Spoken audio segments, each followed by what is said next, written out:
அஸ்ஸலாமு அலைக்கும் வரஹ்மத்துல்லாஹி வபரகாத்துஹு.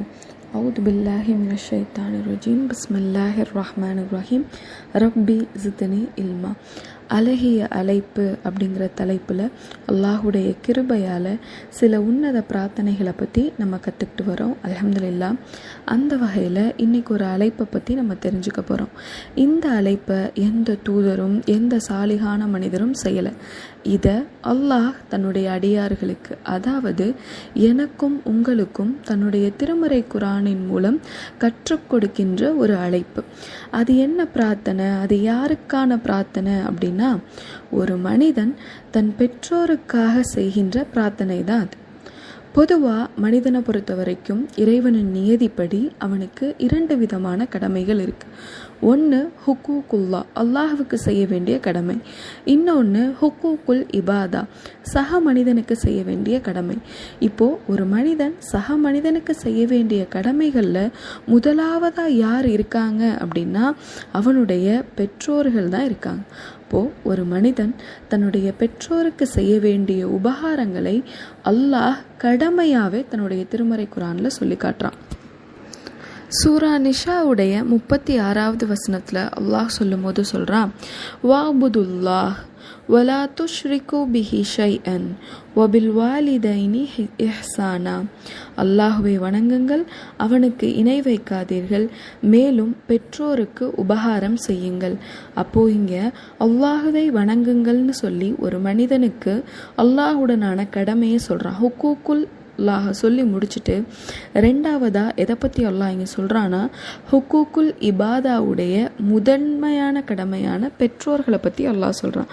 நீங்கள் பெற்றோருக்கு உபகாரம் செய்யுங்க அப்படின்னு சொல்லி.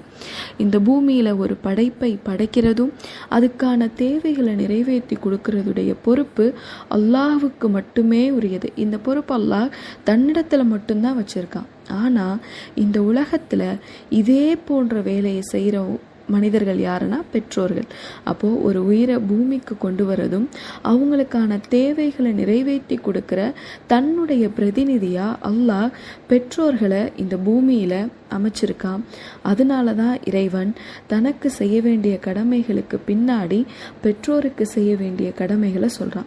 நபி ஸல்லல்லாஹு அலைஹி வஸல்லம் அவங்க ஒரு இடத்துல சொல்கிறாங்கல்ல, எந்த ஒரு தந்தை தன்னுடைய பெற்றோர் தன்னுடைய குடும்பம் பிள்ளைகளுக்காக வாழ்வாதாரத்தை தேடிக்கொள்ள பயணிக்கிறாரோ அவர் அல்லாஹுடைய பாதையில் இருக்கிறார் அப்படின்னு சொல்லி ஒரு தந்தையை பார்த்து சொல்லும் போது நபி ஸல்லல்லாஹு அலைஹி வஸல்லம் அவங்க சொல்கிறாங்க. ஒரு தாயை பார்த்து அல்லாஹ் தன்னுடைய திருமறை குரானில் சொல்லும்போது அவங்க கஷ்டத்திற்கு மேல் கஷ்டப்பட்டு அவனை ஈன்றெடுக்கிறாள் அப்படின்னு சொல்லி சொல்கிறாங்க. அப்போது பெற்றோருக்கு இஸ்லாம் எவ்வளோ முக்கியத்துவம் கொடுக்குது அப்படிங்கிறத இந்த 2 செய்திகள் மூலமே நம்ம தெரிஞ்சுக்கலாம். அதனால தான் அல்லாஹ் பெற்றோருக்கு செய்ய வேண்டிய கடமைகளை தன்னோட இணைச்சு சொல்கிறான். எப்படின்னா, பெற்றோருடைய திருப்தியில் இறைவனுடைய திருப்தி உள்ளதுன்னும் பெற்றோருடைய அதிருப்தியில் இறைவனுடைய அதிருப்தி உள்ளது அப்படின்னும் அல்லாஹ் தன்னுடைய திருமறை குரானில் சொல்லி காட்டுறான். அப்போது பெற்றோருக்கு நம்ம உபகாரம் செய்யணும். பெற்றோருக்கு உபகாரம் செய்கிறது இறை நம்பிக்கையாளர்களுக்கு கடமை அப்படின்னா அவங்களுக்கு நம்ம எப்படி உபகாரம் செய்யணும், என்னென்ன கடமைகள் நம்மளுக்கு இருக்குது அப்படிங்கிறத பற்றி அல்லாஹ் சொல்லும் போது சொல்கிறான். 31வது அத்தியாயத்துடைய 4வது வசனத்தில், வவஸ்ஸைனல் இன்சான பில் வாலிதைன், நாம் மனிதனுக்கு தன் பெற்றோர் இருவருக்கும் நலம் செய்ய வேண்டியது பற்றி வசியத், அதாவது அறிவுரை செய்துள்ளோம் அப்படின்னு சொல்லி சொல்கிறான். அது என்ன அறிவுரைன்னு சொல்லி தன்னுடைய திருமறை குரானில் 17வது அத்தியாயத்துடைய 23, 24 ஆகிய வசனங்களில் அல்லாஹ் சொல்லி காட்டுறான். இது நம்மள பலருக்கு தெரிஞ்ச வசனம் தான். நீங்கள் உங்களுடைய பெற்றோர்கிட்ட சீன்னு கூட சொல்லிடாதீங்க, கடிந்து பேசாதீங்க, அவங்கக்கிட்ட பணிவாக நடந்துக்கோங்க, பணிவு அப்படிங்கிற இறக்கையை அவங்க முன்னாடி தாழ்த்துங்க அப்படின்னு நிறைய உபகாரங்கள் எல்லாம் சொல்லிகிட்டே வரும்பொழுது இறுதியாக ஒரு முக்கியமான ஒரு உபகாரத்தை பற்றி சொல்லுவான். அவர்கள் இருவருக்காகவும் நீங்கள் என்னிடம் பிரார்த்தனை செய்யுங்கள்னு அல்லாஹ் சொல்கிறான். அந்த பிரார்த்தனை எப்படி இருக்கணும் அப்படிங்கிறதையும் அல்லாஹ் சொல்லி காட்டுறான். அந்த பிரார்த்தனையை தான் இன்ஷா அல்லாஹ் இன்றைக்கி நம்ம பார்க்க போகிறோம். அது என்ன பிரார்த்தனைனா, ரப்பி இரஹம்ஹுமா கெமா ரப்பயானி சொகீரா, என் இறைவா, நான் சிறு பிள்ளையாக இருந்தபோது என்னை பரிவோடு அவ்விருவரும் வளர்த்தது போல் நீயும் அவர்கள் இருவருக்கும் எனக்கும் கிருபை செய்வாயாக அப்படிங்கிற பிரார்த்தனை. அதாவது, யா அல்லாஹ், நான் குழந்தையாக இருந்தபோது நான் அறிந்தும் அறியாமலும் அவங்களுக்கு நான் நிறைய தொந்தரவு செஞ்சுட்டேன், நான் நிறைய தப்பு செஞ்சுருக்கேன். அதெல்லாம் அவங்க மன்னிச்சு என்னை அரவணைச்சு வளர்த்தது போல என்னுடைய பெற்றோர்களுடைய குறையையும் நீ மன்னிச்சிரியா அல்லாஹ்.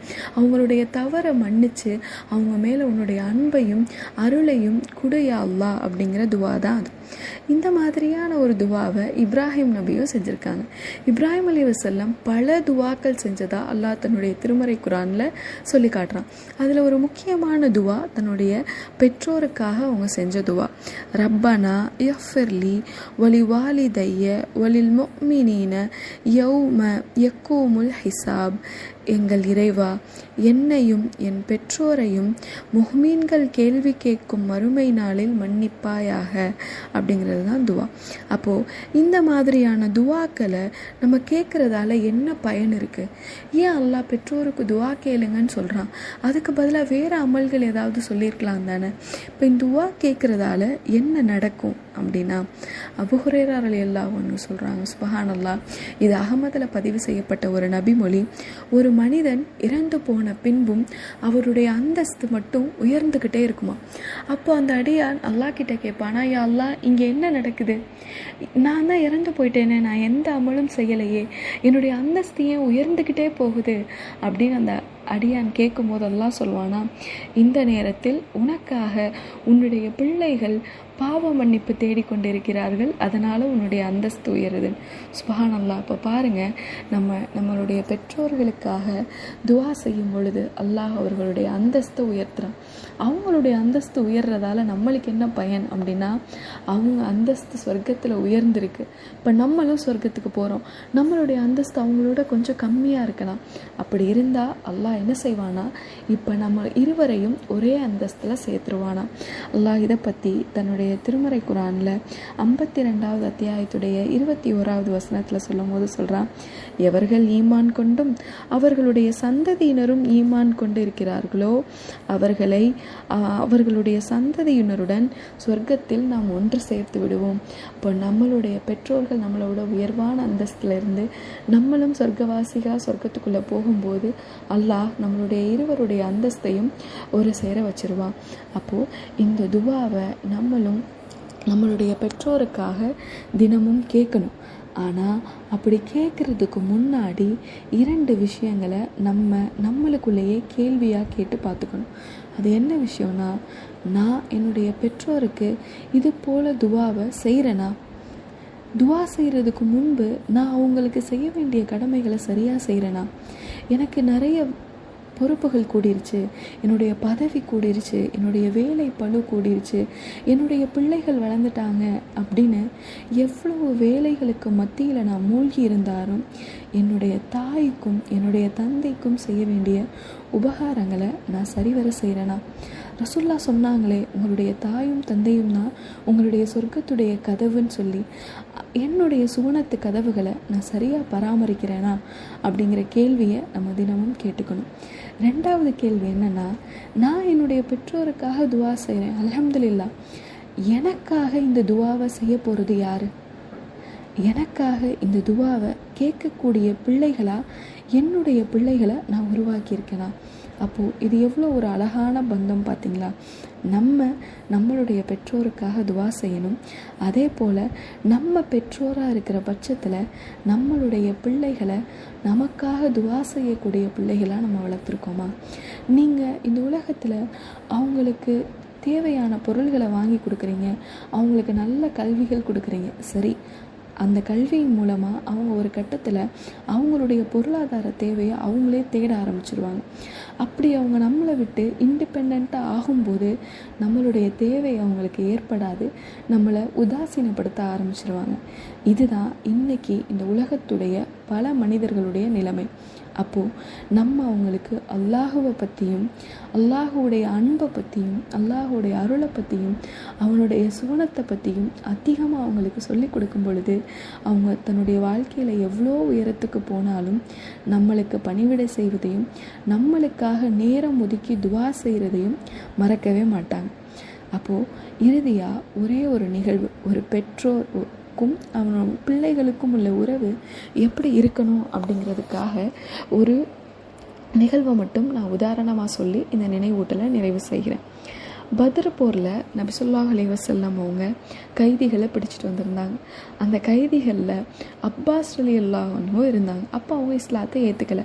இவங்க யாருன்னா ரசூலுல்லாஹ்வுடைய சிறிய தந்தை. அப்போ அன்னைக்கு இரவு எல்லாரும் போய் உறங்க போகும்போது ரசூலுல்லாஹ் மட்டும் அழுதுகிட்டே இருக்காங்க, ரொம்ப ரெஸ்ட்லெஸ்ஸாக இருக்காங்க. அப்போ உமர் ரலியல்லாஹு அன்ஹு கேட்குறாங்க, அல்லாஹ்வின் தூதரே, உங்களுடைய உறக்கத்தை கலைக்கக்கூடிய விஷயம் என்ன? ஏன் நீங்கள் தூங்காமல் இப்படி ரெஸ்ட் இல்லாமல் இருக்கீங்க, ஒரு மாதிரி பதட்டமாக இருக்கீங்களேன்னு கேட்குறாங்க.